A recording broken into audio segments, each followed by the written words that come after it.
Hey, trail people, you're listening to the Trail Network podcast hosted by Rachel Drake, Leah Yingling, Hilary Yang, and myself, Katie Asmuth. We are here to celebrate the community connections and untold stories within trail running.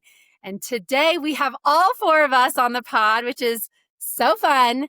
And we also have a special guest, Megan Roche, who came to visit, a little guest appearance, and she had a great chat with Rachel. So you'll be listening to that in a bit. But first, wanted to dive in and hear how everybody's life's going before we get to Megan. Leah, how's it going? Life's pretty good over here. We are, what's today? Tuesday? Is today Tuesday? Tuesday. Yeah. Okay, Tuesday. This will come out We went on Thursday. our first Monty road trip this weekend. We went out to Run Rabbit. That was a race that I did last year, and Rachel, Tyler did it as well. So me and Tyler were teamies out at Run Rabbit. It is still historically, for me, one of the hardest races I've done thus far. And I think a lot of runners this past weekend could empathize with those feelings. There's something about it that makes it so much tougher than it looks on paper. So we got to go out there and spectate. I did a little bit of I did the whole first climb of the race, and we can dive into what the conditions were like this weekend. But I think there were a lot of runners that were unprepared for the weather that got thrown at them. And me as a first-time mom, I myself was also unprepared for the conditions that even like the first 2 miles of the course threw at us. But Monty did a great job. It was about 8 hours of stop and go along our drive to and from. But that's life with a newborn. It was awesome though. First ultra, right? Was that his first ultra? It was his second. He made a very quick appearance at the Wasatch 100 Brighton Aid Station a couple weeks ago, but it was pretty short-lived. We were only able to see probably the first 3 runners come through before it was bedtime. Oh, Little boy's got to sleep. yeah, no kidding. Even though he doesn't. Oh my gosh, I really want to dive into the conditions at Run Rabbit. I was following the race. I was in touch with Riley's mom like for the whole race, which was really fun. And yeah, Just like stress texting back and forth. lots of back and forths. I'm not going to go too much into like the specifics, but it was a really nerve-wracking for sure, especially because there was this Riley-Mary dynamic. At least that was my perception as a fan and friend of both of theirs. But and so yeah, and we can talk about this, but when Mary dropped, it was like this shock, and it was because of weather. So I mean, we need to get into this because it was a big part of the weekend. And Leah, you kind of touched on this, but how more and more this may happen. And yeah, I mean, so many people dropped out of UTMB because of weather. And it just, if you don't come prepared, and we don't have mandatory required gear in most races in the United States, it's like, yeah, I mean, it just totally can derail your race. But anyway, okay, wait, Hilary, we need to talk about you because we are deep. We are in race week of Mammoth Trail Fest. Holy God. And I just looked at the weather. It might snow on the summit for Dragon's Back Ascent, our hill climb on Friday. This is going to be nuts. So we do need to talk about weather for this week as well in Mammoth Lakes. But Hilary, how you doing? Race director Hilary. Dude, I know. I'm good. I'm a little overwhelmed. It's either meetings or spreadsheets right now, and then I lie on the floor in the fetal position for 5 minutes, and then I get back up, and I'm like, okay, that's enough feeling sorry for myself. It's crazy. I told Billy, I'm like, it's all good things. And I just keep reminding myself, it's all good things, but it's just a lot of things. So we're leaving tomorrow morning for Mammoth, and I'm like texting Tim and Lindsay, and I'm like, okay, last Costco run, what do we need? Like last Amazon Prime order, what do we need? And it's sort of like, because Mammoth's sort of remote, it's like, okay, this is the last chance to get all the things that we haven't thought about. Like I was ordering blankets last night at 11 p.m. and like we're trying to figure out if we're allowed to use propane heaters, and because the weather's going to be cold, and so there's just a lot of moving parts, but it's really cool. I'd say like highlights are getting to connect with a lot of the folks that are coming out to volunteer. And it's either like people in the area. Katie's going to be one of our amazing aid station captains. Just like a lot of people that are excited about it and really want to be involved. And they're showing up and they're just like, I'm here. I have a truck. What do you need? And it's like, it's sort of a humbling thing to be pulling together something that's so much bigger than you are. And I think that's like really awesome and such a great part of the community to experience, and just how many people are so generous. There's actually, I'll give a shout out to Wonderland Running, and they're a running company in the PNW. And the race director, Sean, is coming out and volunteering at an aid station and bringing his whole crew. And then on the meeting, he's like, hey, I have like all this equipment. What do you need? I'll load up a trailer. I'll bring it He out. said And he he had just like, 40 chairs. Hillary's like, if you have any dude, extra chairs, bring them. And he's like, I've got 40 chairs. Do you want me to bring them? And you're like, yeah, yes, I do. Like, it was right. amazing. And it's just like the generosity, it makes you want to pay it forward. And he sent me a really nice message after our call being like, hey, like people really have stepped up for me and done this for me, and I want to like do it for you too. And it's like, yeah, it's what I love about the sport. It's like I said, so much bigger than we are. So I'm in it. I'm, assistant race director for this weekend at Trail Fest. And so just sort of like wrapping my head around all of that. And then, RD for Mammoth. And it's good. It's going to be good, guys. It's going to, all of a sudden I'm going to wake up and it's going to be October 1st and it's all done. So I'm trying to just like be in it for the next 2 weeks. And yeah, it's fun. I'm like hopping on another podcast to talk about it later. I did one yesterday. It's sort of cool to be like, you're trying to juggle all the things, but also people are excited. And so I want to like be able to get the word out. So yeah, come run Mammoth next year, guys. And Tune into the there's broadcast. going to be a live stream too, right? There's going to be a live stream, and I'm super stoked. It's being anchored by Corinne Chalvoy and Alyssa Clark. And so two women, and that was, yeah. That's the 200. Yes. That was really important to me. Also, it's interesting with Worlds this year. And I was actually saying this on a podcast I did the other day, because they were like, well, aren't you worried about Worlds happening at the same time? And I was like, well, the cool thing is you can tune into Worlds and then you can come back to the Mammoth because it'll still be going on. You won't even miss that much. It is like an exciting time though, right? Like there's so much going on. And yeah, just what you guys are saying about Run Rabbit Run, really interesting to see all this weather, and like even looking at our weather and just how much is out of our control as like runners or race directors, right? Like that's nuts. Rachel's got her Here for the Women's shirt on, Here for the Women's race shirt on yet. Just came in the mail. So much good racing going on the women's side. It's amazing. It's so amazing. But yeah, how are you, Rach? Doing well. I wanted to also point out that Katie is going to be pacing at the Mammoth. Katie, do you want to talk a little bit about that, or is that? Oh my gosh, you guys, I feel like this is just like nuts 2 weeks. I know Hillary's feeling the same way. And I said a little blurb to Tim about all the things I'm doing. I'm like, just making sure we're all on the same page about all these things. And I thought to myself, like, he has no idea. Like, this is like a tiny little snippet of what I'm actually doing, because it's like kid drop off and da-da-da. And I'm going to need to do this. And then da-da-da. And then I have to coach the soccer game. And then I have to get my run in. And like, he doesn't know about all that. So you know what I mean? It's like, it's so fun. There's so much life in these next 2 weeks. It's going to be crazy. And Pete's dad's coming to visit. And, it's just going to be wild. And the weather makes everything more crazy, though it's absolutely stunning out right now. It's like 65 degrees and sunny. Anyway, we'll see. But I am pacing Rachel Entrican for the first, I'm pacing her for 30 miles. It's like mile 58 to 98. Are you going Crowley? Yeah, starting at Green Church and ending at Taylor Canyon. So this is the Mammoth 200. So that's not this weekend, it's the following weekend. And then I will be ending around 4 a.m. So we're going to run from like 10 p.m. splits are-ish, 10 p.m. to 4 a.m. and then sleep somehow, and then coach a soccer game, and then go and pick up all the stuff for the aid station, and then camp and be awake for 55 hours for the next 2 nights. And it's going to be wild. And then somehow also go to my kids' mountain bike race in Mammoth. It's going to be fun and great. And Hill, don't worry, I've got that time covered by another captain. It's kind of coming in. I'm not asking questions. So the point is, it's all hands on deck, and it's so fun and so wild and so great. And you know what? It was really awesome to be on a call last night with Rachel's crew and her other pacers, and just like, she is so cool.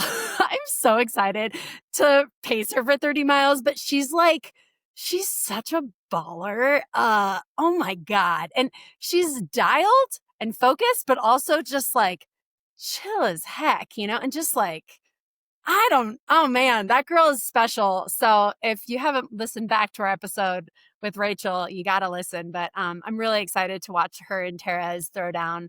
And anyways, it's going to be great. And just all of it. It's just all going to be fun and wild. And follow along. Mammoth Lakes is, I think the energy in the universe is like pulsing a little bit harder and bigger in Mammoth Lakes this for the next couple of weeks. So you could see it from outer space, you know? Anyways, yes, thanks for asking, Rach. It's going to be a good time. We'll do a full recap episode when all is said and done. Rachel, how's it going? Baby number 2. How's Chloe? How are we feeling? What's going on in the Drake Green household? Oh, it's good. We just got back from a camping trip over the weekend. We went to Bryce Canyon National Park. Yeah, I'm sure a lot of our listeners will know Finn Melanson, Single Track podcast host, also good friend of ours. I was hanging out with his wife Jules, and she's like, "Oh, we're going to Bryce," and I was like, "Can we come?" So we just went on their camping trip with them last minute, and it was so fun. They have a 1-year-old, and we have our 3-year-old and newborn, and yeah, it was just really lovely being out camping. How's camping with a newborn? Surprisingly, not bad. I mean, they don't need much, like, especially if they're breastfeeding. They just, yeah, they sleep a lot. And I mean, I'm sure, all kids are different. Rachel, talk a little bit about your camping setup, because I feel like you guys worked hard to make this a reality this last year. Yeah, Tyler, when I told him I was pregnant, he was like, "I'm getting a truck." That was his first response.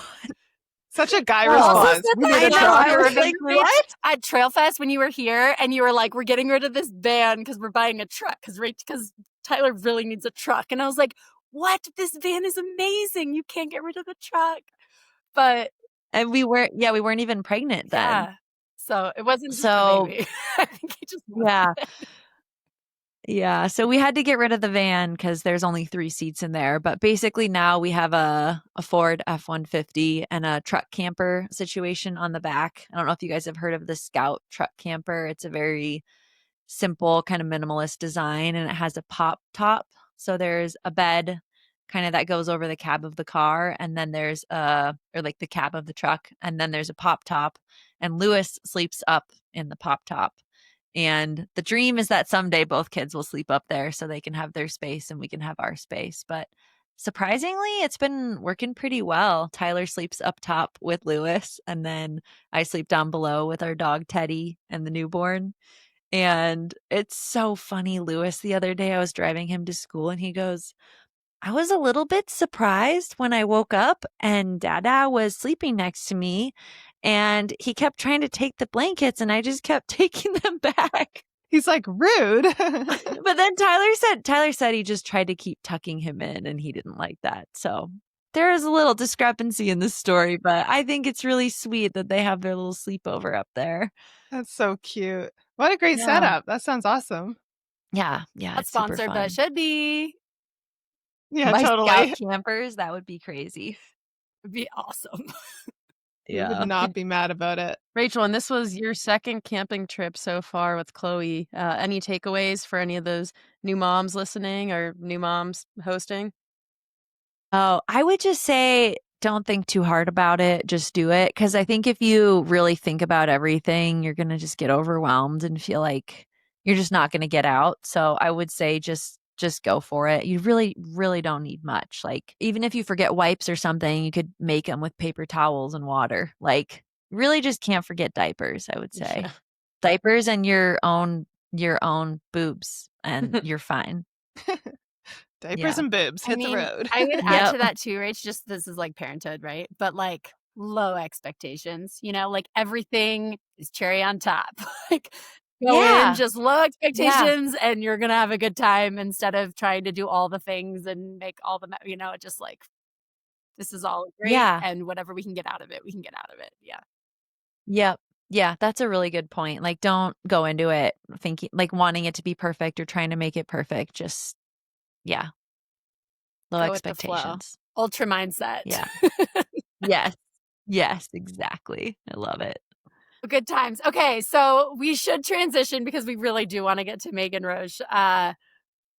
I feel like this is such a fun transition, but how much did any of you guys follow along at Run Rabbit? Because like I mentioned, I was texting with Riley's mom and following along, but the biggest thing was Mary. And I mean, I was shocked to see Mary and Matt Daniels both DNF'd in the same aid station, shivering, freezing cold, like a total wreck because they were caught in this horrible storm. And it got us thinking about how this is something that as runners, we don't talk enough about. And I think it's part of it. Maybe there's some pride or something like US races don't have this mandatory gear and it's sort of like fend for yourself and you need to come prepared and we all are self-sufficient. But frankly, the sport is growing and so many people are getting into the sport that may not have be comfortable in mountain situations. And even if they are comfortable in mountain situations, like I know Mary and Matt are, for instance,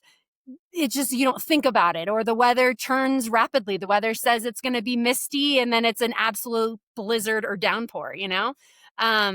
Hill, what do you I mean, no, it's just interesting. I was just thinking about like, yeah, it's the whole no gear thing is sort of coming out at the Mammoth because it's probably the number one question I get from runners right now is like, hey, you have a mandatory gear list. Will this and this and this do? And can I get away with not bringing this? And do my pants really need to be waterproof? I'm actually kind of shocked at how many questions I fielded about that the last 2 weeks where I'm like, oh my gosh, you guys. And I've even had to sort of say it like, hey, like I'm a runner too. I understand you don't want to carry a lot of extra gear, but like it goes from sun to snow here in a day. Like you have to. And it's just sort of interesting because the mentality is so like fast and light and just like, but then, you know, when something happens and you don't have it with you, or if your gear is in a drop bag, it doesn't do you any good, you know, like even listening to like the UTMB coverage and I know like talking to Tim about his race and just the fact that a lot of them sort of like get away with the fastest and lightest gear that they can possibly put in their packs. But then if you actually need an emergency, it's not enough or it's like too hard to get out or, you know, like if it's not really functional. And I think it's because we're not really taking that part seriously enough. And it's like you think in a race environment that just because you're racing, like the universe somehow knows that everything should be okay and that there shouldn't be like these issues and it's going to be fine. And I'm not going to deal with a wildlife encounter. Or I'm not going to deal with whatever else the problem might be. But like the reality is we're still out there in the middle of nowhere, you know, hours between aid stations and things go wrong. And I feel like we've just seen a few examples of it lately. No, that's so true, Hill. Like I'm reflecting back on this calendar year in general, especially from American-centric races. And I mean, it goes back to 50K races. So at the beginning of the season, we saw a very heinous chuck a nut 50K where the runners who were prepared and had an actually waterproof rain jacket were the ones who like came out on top. The runners who put that rain jacket on at the first sight of rain and prepared for those conditions getting cold were the ones who came out on top. They were the ones who could keep eating, keep drinking, and like oftentimes weather like that deems your hands useless. So they might have been the runners who are able to troubleshoot in the moment and move from opening gels to just downing liquid nutrition because that's what they can access. So we saw that at Chuckanut. We saw that at Canyons this year, Canyons 100K with like not terrible weather, but weather like snow on the ground at the start that required the runners like It was night before cold. It was freezing. I mean, like Justin Greenwald, there's multiple people that dropped out of hypothermia. It was wild. Yeah, like, and like we saw not the by diagnosed, but, like UTMB then institute a mandatory gear that night before, and people were scrambling. yeah. And I will say, like weather forecasts, like if you're just looking at like Apple weather, it's not that accurate. Like you really have to be looking at the radar and looking at the mountain radar. And I think that's something that probably threw the Run Rabbit runners for a loop this past weekend was if you were just looking at the radar down in Steamboat Springs, it said 7 p.m., 30% chance of rain. And the race starts at 1 p.m. At the top of the first climb, which Mike and I did, we got a 30-minute head start on the runners. At the top of the climb where the gondola is almost like a complete whiteout fog. And the rain started coming down like sideways. And this was 45 minutes into the race where the runners worked up a sweat because there's this push to the gondola. Whoever's up there first gets $1,000 extra prize money if they finish the race. And so runners are sweaty, they're working hard, and then it's weather that they weren't prepared for. They had their whole cold weather kit at, you know, maybe the 50K or 50-mile mark. So I think there's even that mindset. And I think that was probably an issue that Mary faced, which she and Matt both commented on was, yeah, they had their cold weather gear, but they had it at the wrong aid station. So being like even mindful and adaptable enough for the crew to say, hey, weather looks bad. Let's shift this whole cold weather kit one aid station earlier. And worst case scenario, Mary's having to carry this an extra 10 miles than she anticipated, but that's the price you pay to be prepared.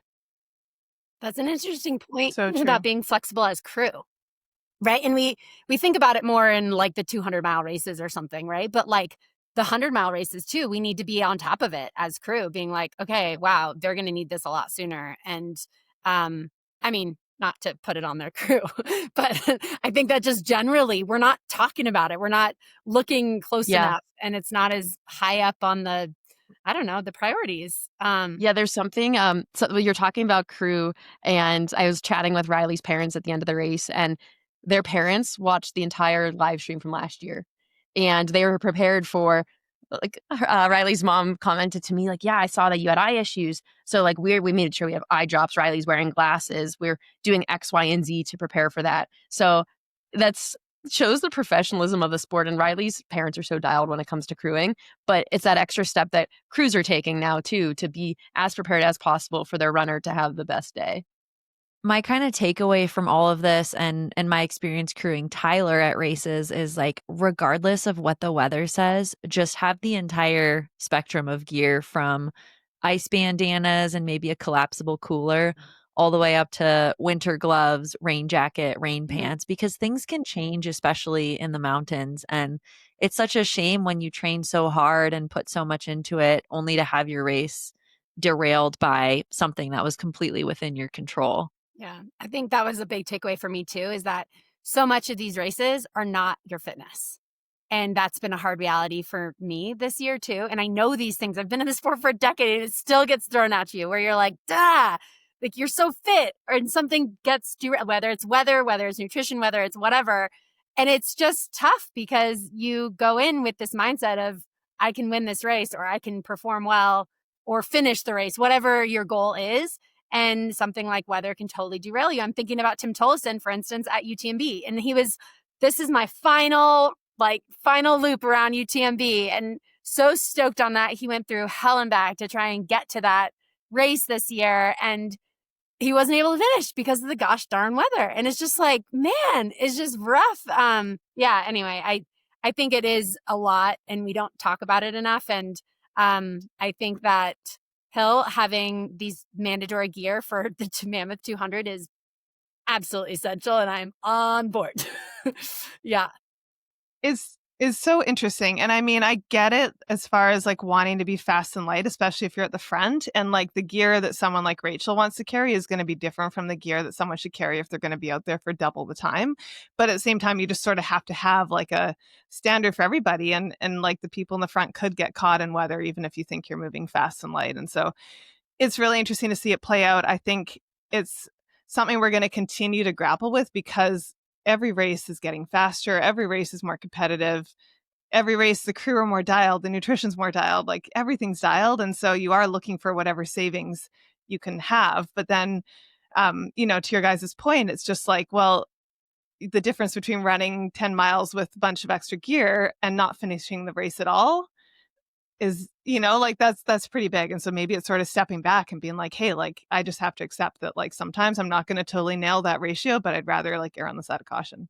Yeah, I was thinking about, I was reading Matt Daniels. So we're talking about Matt Daniels and Mary Denholm, and Matt Daniels' Substack went into detail on this. It was really interesting about how his hands were so cold that he couldn't even unzip his jacket to be able to drink fluid or to get a gel, like let alone even opening a gel. Like opening and closing a jacket was his hands were too cold, right? So it's really serious and can be actually quite dangerous. And he actually thanked another runner who ended up sacrificing their race to walk with him and to put a jacket, like an emergency blanket over him to try and get some warmth for him. And he said, this runner saved my life, which is, I mean, it's real, it's a really scary thing. And he had a race, I think it was Vulcania. What was it or did I get that right? Last spring, Matt Daniels and Ruth Croft both DNF that race. And Ruth talked about this at UTMB, how Transvolcania, she DNF'd because she wasn't prepared for the weather. And then at UTMB this year, she's like, I'm going to go all in, so dialed, and had like skimo gloves and was like completely, totally ready. And that was sort of my advice for Mary this time around, was like, listen, you're going to take this experience and never have this happen again, right? Because of that, it does change your mindset now forever going forward when you're running in the mountains. So anyways, I don't know how much more we need to go into it if anybody else wants to comment on it, but I do think it's worth saying and it's worth talking about and encouraging people. Leah, what's up? Yeah, I think for our listeners, I know when I was getting into trail running, I had a hard time knowing what was good gear for conditions. Like oftentimes you see everybody on the trails out in the mountains wearing like Patagonia Houdini wind chill. But for example, that is not Not good waterproof.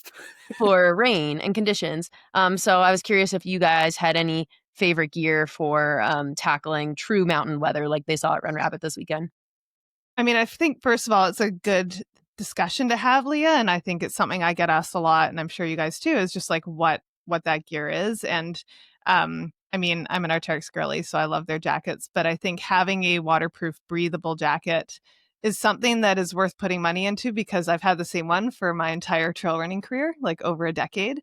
And I mean, I live in SoCal now, so I don't use it nearly as much as I did when I lived in the PNW, but I did, living in Vancouver, I would deal with weather all the time and got really used to the layering and all that. And I think it's finding a jacket that works for you, but also having a layering system where you can like put your gloves on first, and then you can add a buff, and then you can add the jacket, and then you can take the jacket off. And it's sort of like, it's not one thing, it's a whole bunch of things. And it's having a system, because even the cold hands, like you can stop that by just putting gloves on early, like it's not like and sometimes it doesn't have to be like, I'm going to stop what I'm doing and put on this entire like, rain suit. It's more just sort of like making sure you don't get to these levels where then you can't function and you can't drink and you can't do all these things. And so, yeah, I think that's what I've learned is just layers are key, layers are king, and then you can sort of like adjust it from there. Yeah, totally agree with the layers. And I think the two things that have been real showstoppers for me have been cold hands and cold feet.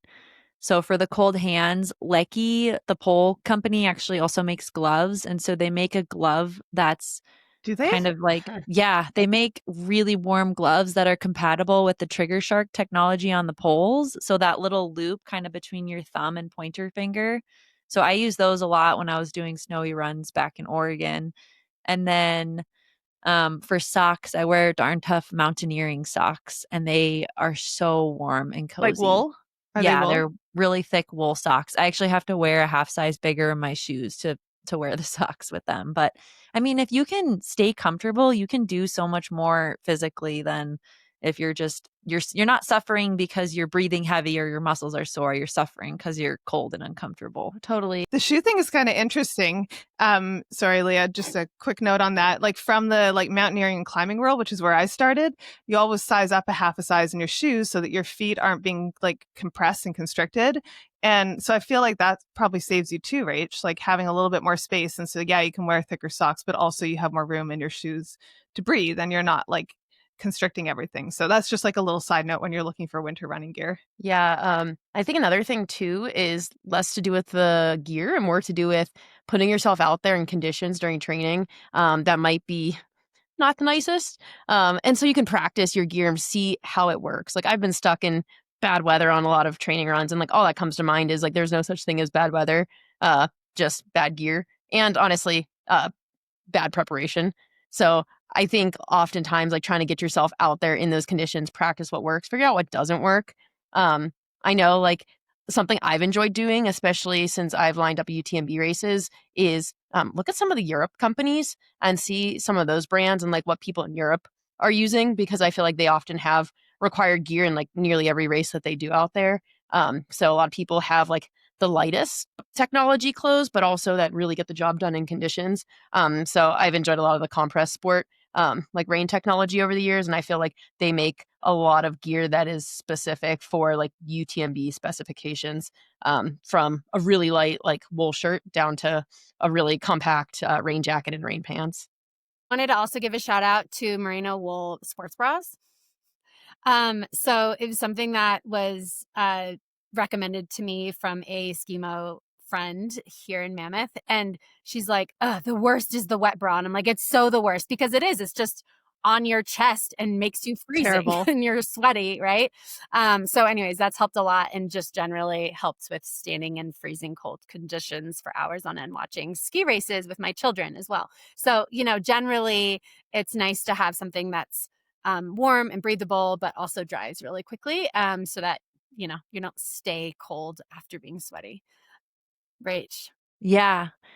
The other thing I was going to say is like sizing up your pack when you're going out in winter conditions, just so you have more space to throw the layers in. You might end up just doing your whole run carrying stuff, but that way you can kind of play with different layers, play with different gloves, that kind of thing. Osprey makes a 15-liter running pack in the Durodyna series, and I use that a lot in the winter just to like be able to have a larger carrying capacity to try different things. And you might surprise yourself, especially as you're going up through various elevations, that you're running into more snow or water or, all kinds of different things you might encounter. So trying to find something with a little bit larger carrying capacity can help with that. I love the 15-liter Yeah. size. I feel like that's such a good size, and it's hard to do it well without it bouncing around. And Osprey does a really good job of that. I feel like their packs are locked down because sometimes when you go into those bigger packs, you end up feeling like you're wearing a backpack, not a running pack. It's a very fine line. But yeah, when you find that, you hold on to that pack, right? And then it lasts forever. Yeah. Rachel, how many Osprey beds have you had? You were like, I remember when I met you and you told me you're like, Katie, I've literally had this pack for like 7 years and I don't need another one. Yeah, I know. I was like, I guess it's funny because it's like, well, not great for business. They last forever, but it's like, it feels so good to not have to replace it. Like it's so, Dependable. so eco-friendly. Shout out and to Osprey. dependable. They sponsor the pod too. Yeah. Give them some love, everyone. We love Yeah, Osprey. yeah, Thank they're the you. best. Yeah, Leah and I actually did a little photo shoot for the new Durodyna Pro series. So stay tuned for Finally, those it's coming photos. out. Yeah, Leah's husband Mike was the photographer, and he put up some little teaser photos on his Instagram. So That's so fun. I saw the teasers and I just thought, man, you two are such babes. Like seriously, like new mom energy, and shout out to both of you. Like I know fake that running. Well, and I think it's really like I respect how you are listening to your bodies and you're not just sort of going out there and trying to go full send, but also it's just nice to do things that still are you and like, like you're still out there moving through the mountains or running or playing and just like it doesn't always have to be about like I'm going to go do this insane distance, but it's just like still doing all these things that are who you are. Yeah, I will shout loved it. out. I think I was very proud of both Rachel and I for this because like it was a big day that we could have committed to, but we both committed in various capacities that were in line with where we're currently at in our return to running and just like to activity in general. So Rachel's looked like hiking up half the way to like our first scenic spot for the photo shoot, and she brought Chloe with her and even got mansplained on her hike up from somebody telling her that, what was it, Rachel? You're definitely going to need poles. He's like, do you have poles? You're definitely going to need them. It's pretty technical. And I was like, thanks, dude. Yeah. Oh, wow. I was like, I may not look like much, but I'm actually a professional athlete, sir. Thank you very much. Oh my God. You're just like weighing whether it's worth your energy to like reply or you just ignore them, right? I Just just like, said, thank you for looking out. I appreciate it. let me just swallow all the things I'd like to say Well. instead. Yeah. All right. Oh my God. I am super excited to dive into this conversation with Megan Roche. She's been a huge inspiration, I think, of all of ours for a very long time. Speaking of mom energy. Right? Yeah, mother of 2, double doctor, amazing athlete, multiple time national champion, coming off a win at her Run Rabbit Run 50 miler. And of coach of the Summer Girl Play duo. Yeah, I'm so excited to listen to this conversation. So let's dive in. Quick break to thank Osprey for sponsoring this episode of the show. Osprey has been a leading maker of premium outdoor backpacks and bags for over 50 years. There are many reasons I turned to Osprey, but one is because of their pillars of sourcing sustainable materials. By incorporating recycled and Blue Sign approved materials into their products, they're helping to keep harmful chemicals out of our environment. Osprey has eliminated PFAS-based durable water repellent in 100% of their textile products, and as of fall 2024, 100% of Osprey's products have 100% recycled content in the lining fabric, and 99% of Osprey's products have 100% recycled content in the main body fabric. Osprey continues to reduce environmental impacts and produce more sustainably designed products every year. This is the type of company I want to support, and I know you do too. Learn more at osprey.com. Now back to the show.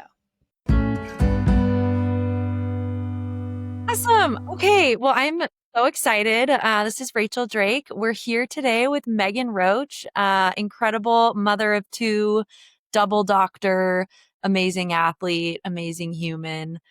She is coming off a win at the Run Rabbit Run 50 miler just a couple days ago. We're recording this on Tuesday. How are you feeling, Megan?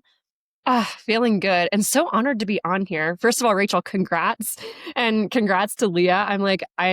I'm sure on here to talk about Run Rabbit, but I'm like, I kind of just want to talk about you guys and the cuteness that is sitting next to you at 4 weeks old. And so thank you so much for having me on here and feeling good. Yeah, feeling good post-race. Just like, postpartum is such a journey. And I'm like, oh, what perfect people to talk about it with. Yeah, I'm selfishly really excited to hear from you, learn from you. You've been a huge inspiration of mine for many years. So, Same. I'm like, I want to fangirl you, Rachel. I remember when I was in medical school, someone told me about you, and I was like, oh, she's in medical school and she's crushing it. Maybe I should try to crush it too. Well, now that you're in residency, I feel like I'm constantly following your Strava and I'm like, how is she doing what she's doing? I have no idea. Like, residency is such a different context of work and life balance. And now as a mom of two, and I feel like I'm constantly just anytime you pop up on Strava, I'm like, how? This is incredible. It's amazing. All right. So this is was your second 50 miler. Your first one was in 2017. Just curious how you managed the second one and how you kind of approached it. 'Cause it's been almost a decade since your first 50 miler. It's been a long time. And it's funny because I coach athletes that go really long distances, like Leah running 400 miles at the 6-day further project, and Tara Dower, who runs for weeks and weeks in the mountains.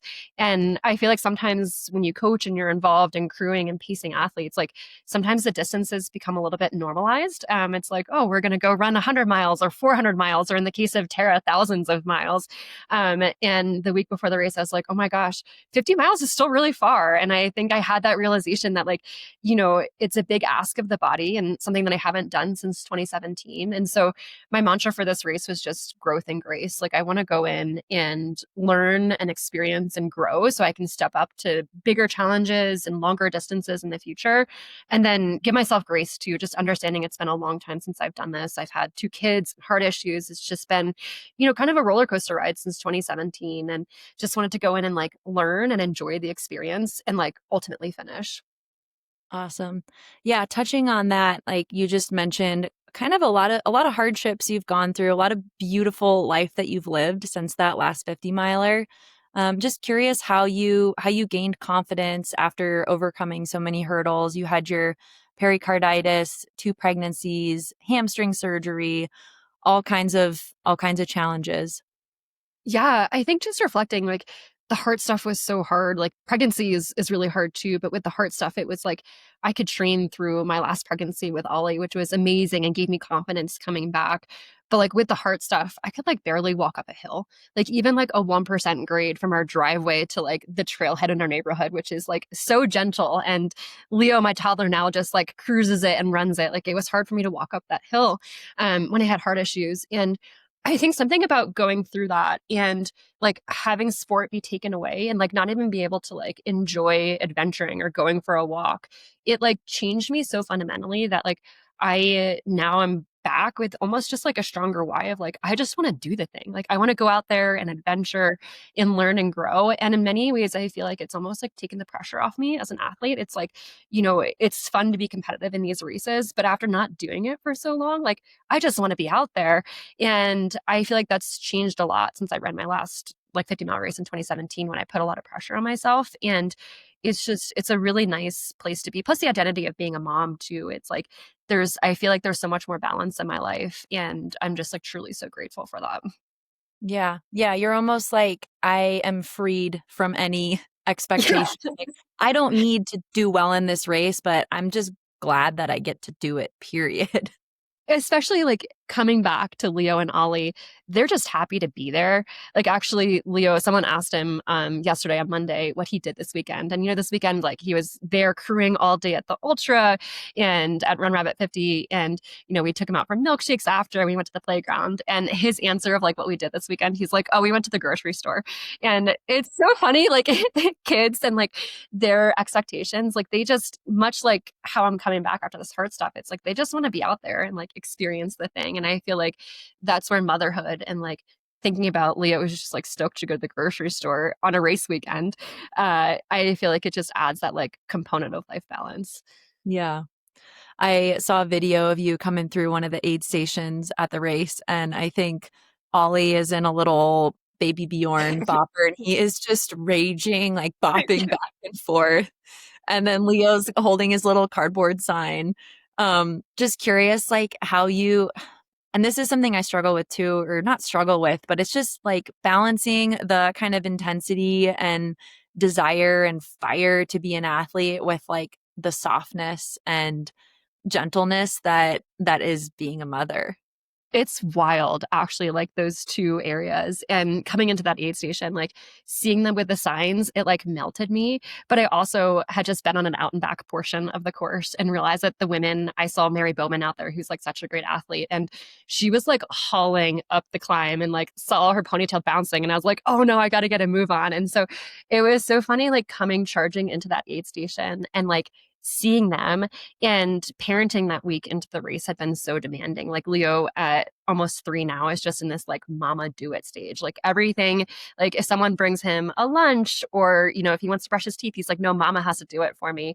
And in many ways, it was just so nice to be out in the forest for 8 hours and being like, mom's out of office right now. Like someone else is going to have to get your lunch and brush your teeth and like handle all of this. But coming in, I saw them and it melted me. And it was at the same time too of just like that fire and intensity. Like, I got to go. These women are hard charging behind me that I just saw on the out and back. And it was so cool to hold space for both of those at the same time of like, well, mom is out here doing my thing. It's like mom's doing this, like, and I'm doing it for myself. And I hope like someday Leo will remember like both the grocery store element of like being at ultras and then also the fact of like, it's really fun to have that like fire and intensity, and like seeing women do that and seeing other moms do that too has been like really inspiring for me. Yeah. Okay, so we already talked about all the many, many hats you wear. I'm just curious if you can kind of just give us a little taste of what a typical day looks like for you. Like, do you have 30 hours in a day? Yeah. Actually, it's so funny, Rachel. I really want to flip that question. I'm like, tell me, how do you do it all? But I'll answer it for myself. And hopefully at some point offline, be able to like be like, Rachel, how do you make this work? How does this even happen? A typical day, usually I wake up pretty early. I'm kind of like always been a morning person and work. So do coaching. I love coaching primarily right now female athletes. And so generally I'll work from like 5 a.m. to like 6:30 or 7. And this is where 2 kids coming in has been more challenging. Is Leo, my 2.5-year-old, loves to sleep in the morning. And so that work block used to be like 5 a.m. to like 8:30 or even 9 a.m. in the morning. But Ollie, my little guy, wakes up early. And so now it's like my work periods of time have become more condensed. And so the kids, like Ollie often gets up at like 6:30 or 7. Hang out with them for like 2 hours.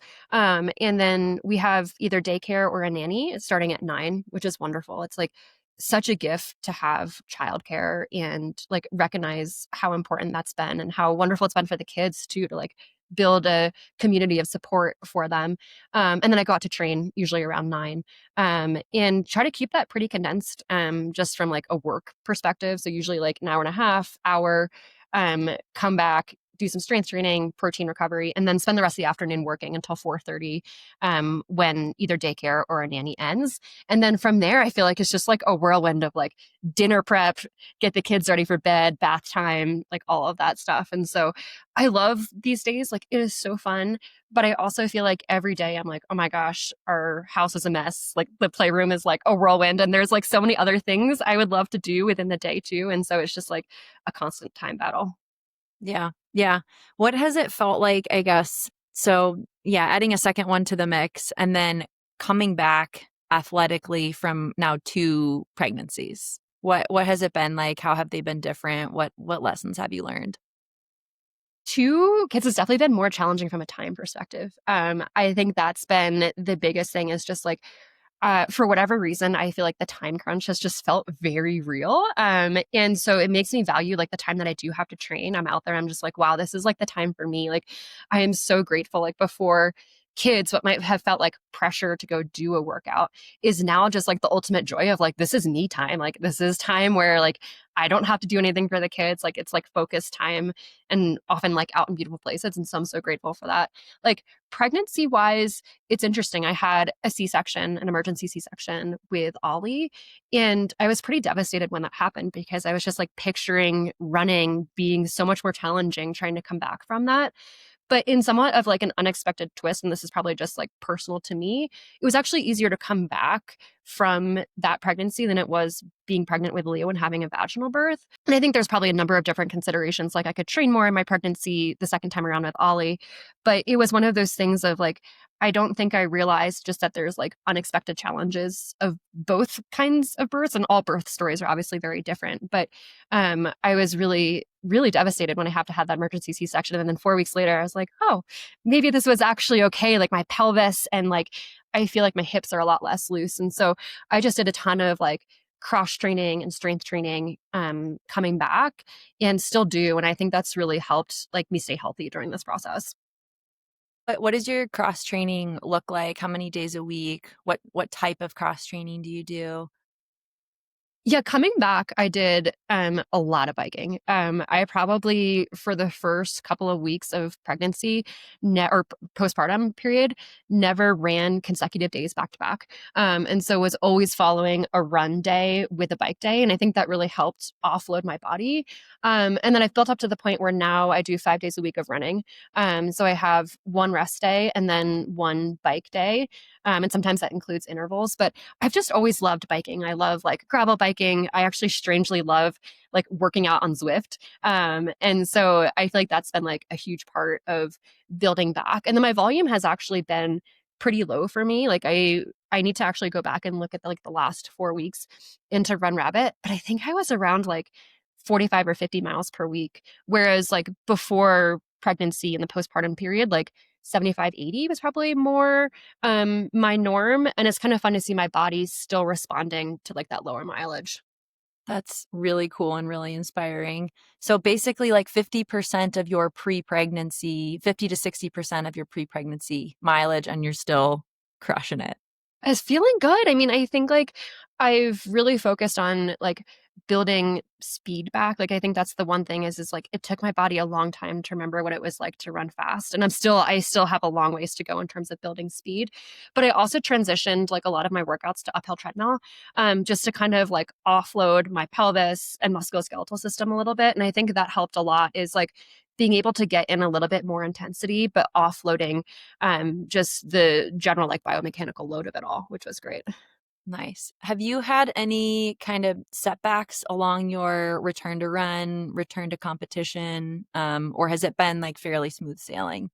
It's been pretty smooth, but it's like when you take a step back and look at all of the like 3 or 4 day like blocks that I took where I was like, oh, like maybe my Achilles is sore, like my SI joint is sore, or my hamstring is sore.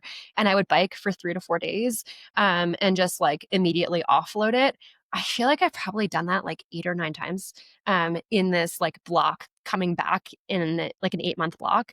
And so it's kind of wild when you think about that, just like I think I was just really proactive to hop on the bike, which fortunately I love. And I think having that cross training option that I love has helped a ton of just like, I'd rather a 3 week period or 3 day period of time off than like a 3 week or 3 month period of time off.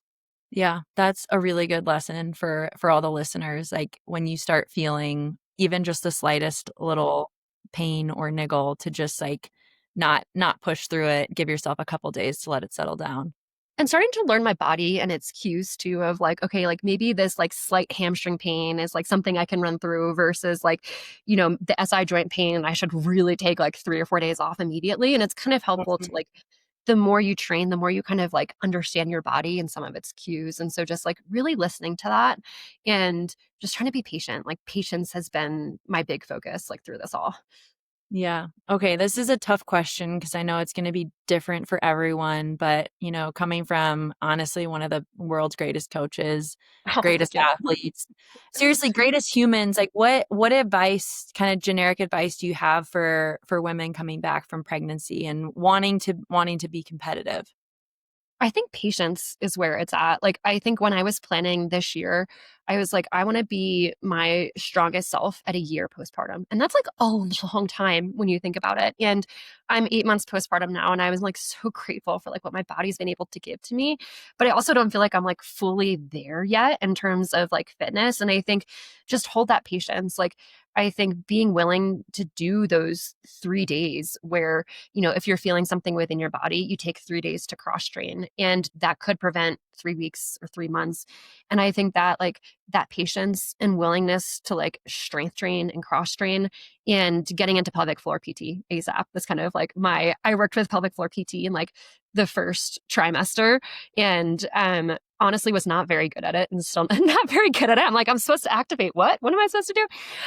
But I think like that helped a ton. And so I think just like patience, pelvic floor PT, and cross training. Awesome. And what a cool, scary thought for your competitors that you're crushing and you're like, I've got a ways to go, folks. Well, it's funny. It's like, I'm sure you've been there before when you're doing workouts and you're like, this feels foreign to my body, but it also feels like there's like enough strength coming back. And in this process, actually, Rachel, you inspired me so much because I remember seeing you do races like early on in the postpartum journey when you're like, I'm not fully ready yet. And for me, I always wanted to do races like when I felt 100%. And I was like, no, this time I want to like go before I feel ready. And that was inspired by you and seeing how well you came back postpartum. And I think like those early races that you did when you probably like did not feel like your fittest probably set the like landscape for Black Canyon and like so many other amazing performances. And so I was like, I want to be like Rachel and go before I'm ready. And then also like simultaneously be patient in the process. Yeah. Yeah. It's a delicate balance. It's also like, I know that you love being in the community, and part of that is being able to race and fully participate in competition, even if you're like, well, I know I'm Yeah. not ready, but I want to play. I want to play. And it's actually been really nice, like coming back in this postpartum period. I've gotten to do a lot of pacing, and I might like pacing more than I like racing. Like it's really special to be part of someone else's day. And then, like, I paced David 23 miles at Leadville, and I had so much like stoke and energy. Like, it felt like I raced, but I only had to run like 23 miles. And so, I think like taking that like opportunity to pace people is like a special way to be part of the community. Definitely. Okay. So she's just getting started, folks. What are you looking forward to the next few months in 2026 moving forward? I would love to like move up in distance. I feel a little bit like you, Rachel. Like I feel like we've done a lot of like sub ultras, 50Ks, and you've stepped up now and done like Black Canyon and Western States. And I would love to kind of follow that trajectory of like seeing what's possible at the longer distances. It's interesting. I don't think like personally I'm as inspired as many athletes are by the like Western States UTMB combination. And so I would love to do a golden ticket race just because like they're competitive. The races are so cool, like Javelina and Black Canyon. But I don't actually know, like Western States to me, for whatever reason, doesn't has as much appeal as I think it does to some athletes. And so I would have to think about the golden ticket. But I don't know. I'm just excited to like show up and try to run some 100Ks and see what this distance is about. That's awesome. I'm super excited to follow you and cheer you on, and yeah, continue to be inspired by you. I know a lot of people are, and just really appreciate you making time. I know you're solo parenting right now. So you're incredible. We love you. Well, 'Cause Rachel, oh my gosh. Thank you so much. You have no idea. I'm like the ultimate fangirl. I'm like, can we just talk longer? I want to know more. So at some point I would love to interview you and just like understand how you're doing it all and the medical piece of it too, like your plans ahead and mom of two and your postpartum journey. So I have so many questions and yeah, thank you for having me on here. yeah, thank you.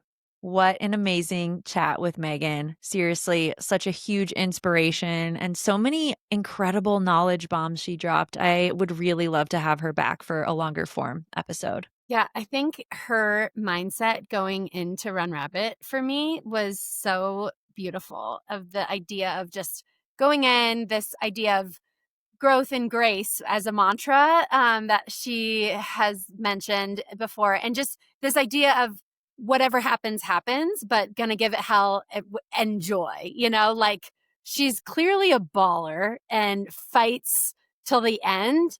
And it's like she didn't go in with this really high expectation that then she would be disappointed with herself. It was like, this is going to be a good day no matter what. And let's have fun competing. I don't know. I love that. Yeah, and I also love that Megan has seen the sport through like many iterations now. So her first 50 miler was back in 2017 at the North Face 50, rest in peace. And she had an epic day there. And just to see her still being at the top of the sport and like probably even exceeding that prior version of herself when all the things in the world were working against her year after year after year, it would be so easy as an athlete to throw in the towel. She's got two amazing, beautiful kids to just be like, okay, I'm leaning into motherhood now, stepping back from competitive and professional running, but she chose the exact opposite. And I find that just really inspiring as somebody who wants to maintain competitive nature in the sport, but also kind of balance all the other things going on in life. Yeah, I love that. And I do love her attitude of just like holding it loosely, like the outcome, but that doesn't mean that you give less than 100% of yourself. And I feel like some of my best races have been races where I had very low expectations of what was going to happen, but I also just went into it just like, I'm going to do my best. And I think it's easier to say than to do, like, because it's really easy to sort of have these ideas in our head of how things should go. And then when things don't go that way, it's even easier to fall into these sort of like negative loops in our heads and sort of like you can self-sabotage more than anybody else can sabotage your race. And so I think it's something that both Megan and her husband David do really well, is just practicing that kind of genuine positivity, in the sense that like I'm just going to be as joyful and as like present as I can, and then I hope that that's going to play out in the way I want it to, but also like I'm going to have grace for myself if it doesn't. And I feel like that's just something that we can all aspire to, and I do believe it's something you have to practice. I think it's like any other skill in life. We don't get to choose what happens to us, we get to choose our response to it. Totally. And I think like right now we're at this pinnacle of the sport where everybody just looks like they're doing so much training, so many hours. They're doing all the things. And I think as a new mom, as somebody like returning to the sport, it's probably really easy to be like, I'm not measuring up to how all these other athletes are doing it. But I think Megan is proof that if you strike the right balance, you can have really great success. And I think her mentality is a lot, like helps that a lot as well. Yeah. Yeah. Riffing off of that, I mean, her mileage, she said right now is like 50 to 60% of her pre-pregnancy mileage. So I think, like myself, as I'm thinking about returning to running, it's a really great lesson that you can still do a lot with, half the mileage that you were doing before. I love how we're already like queens of lower mileage. Like we're Like, just like, amen, yes, we are validated. Like I remember Rachel last year when you trained for the Mammoth, the 26K, and your mileage was like really low because you were just in the middle of all the like school and work. But obviously you had a great race. And I just think it's important to hear. And like high volume works for some people, but also you can balance these things in life and still go after big goals. We're all going to be doing like 10 miles a week when it's all said and done. Totally. Nailed it. Well, this is fun. This is so good. Yeah, I love you guys. It's so nice to connect with you all. And this honestly like makes my week. And it's a nice start to the chaos of the next couple weeks, but just getting the chance to sort of reflect on everything with you guys and yeah, hear what you're up to, because it's great. And I feel like we're all in different places, but it's really fun and interesting to see how we're navigating it. So Stoked that we had Megan on the podcast. That was really cool to get her perspective just on Run Rabbit. And she had such an incredible day out there. So congrats to her, to Riley on the win. And thanks for listening, you guys. I hope that you got something out of this as far as maybe it was some tips for how you approach these longer races, 100-milers, the gear that you think about, being intentional with your training. Leah, I loved what you said about choosing to train in bad weather. And I feel like that's a good thing to note. And sometimes I'm very guilty of being like, I'll do it tomorrow when it's sunny again. But there's a lot of value in practicing these things so we're not surprised on race day. So yeah, lots of good nuggets, you guys. Thank you, everybody, for tuning in, and we will see you next time.